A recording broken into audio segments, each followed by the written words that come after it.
Hey, what's going on? I'm Matt O'Leary back with another video, and today I'll be talking about the Jacksonville Jaguars accidentally leaking some of their grades for the New York Jets picks in this year's NFL draft. Before we get started, just wanted to mention you can follow me on social media. I'm Matt O'Leary NY, and if you haven't already, please make sure to subscribe to the Just Jets podcast and the Just Jets Clips channel. All right, so the Jacksonville Jaguars are going to Jacksonville Jaguar, which is exactly what they have been doing ever since they hired Urban Meyer. I don't like what they're doing. I think it's crazy they bring in Tim Tebow. Yes, drafting Trevor Lawrence is awesome, but then they draft Travis Etienne. They pretty much say he's going to be a third down back. Just very bizarre things coming out of Jacksonville, and I think they have the potential to be a dumpster fire. Now, on top of that, they accidentally leaked some of their grades for prospects in the NFL draft, and we were able to see 3 players with grades: Zack Wilson, Elijah Vera-Tucker, and Elijah Moore. So I'll give you their grades.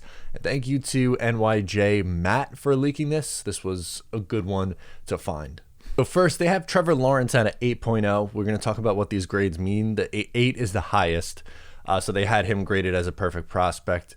They had Zack Wilson at 7.0, Elijah Vera-Tucker at 7.5, and Elijah Moore at 6.9. So that's 3 really good grades, actually, if you want to break down what each one of those means. Elijah Vera-Tucker was graded the highest out of the 3, and that 7.3 to 7.5 range means perennial All-Pro.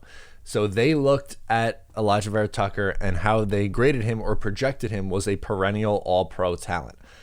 That's phenomenal. I think he's going to be really, really good. I'm hoping he is an all-pro talent. That's lofty expectations, but absolutely love it. Clearly, they were in love with Elijah Vera-Tucker, as were most teams in the NFL draft.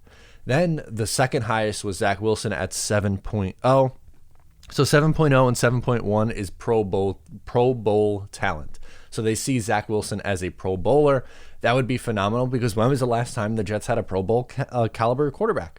I can't tell you. I don't know. Probably not since I've been watching football, which is the early 2000s. So there you go. Outside of maybe 2015 Ryan Fitzpatrick, we haven't seen Pro Bowl caliber quarterback play very often for the New York Jets. So that would be phenomenal. I think we would all agree that we'd sign up for Zack Wilson being a Pro Bowler, which is what, a top 3 quarterback in the conference? That'd be sick.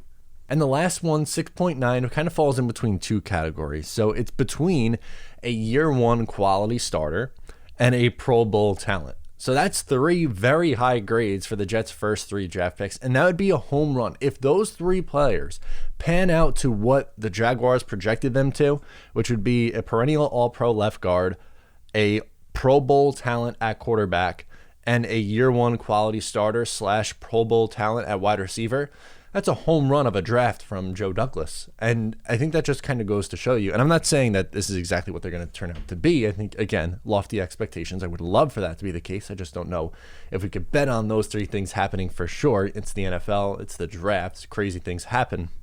But I think it just goes to show how well respected Joe Douglas is in the league.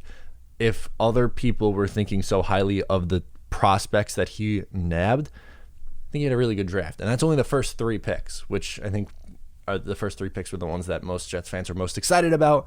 So I genuinely hope that these 3 have an impact in year 1. I think they could, which is why it's so important to notice that this team is going to look so completely different for the 2022 season, because they have another NFL draft where they have a boatload of picks, 2 firsts, 2 seconds, and a ton more after that. 2022 Jets have a chance to be a very, very good team, but we'll see what happens in 2021. Just wanted to do a quick hitter on this one. What do you think? Are the Jaguars crazy for leaking this? It was obviously clearly a mistake.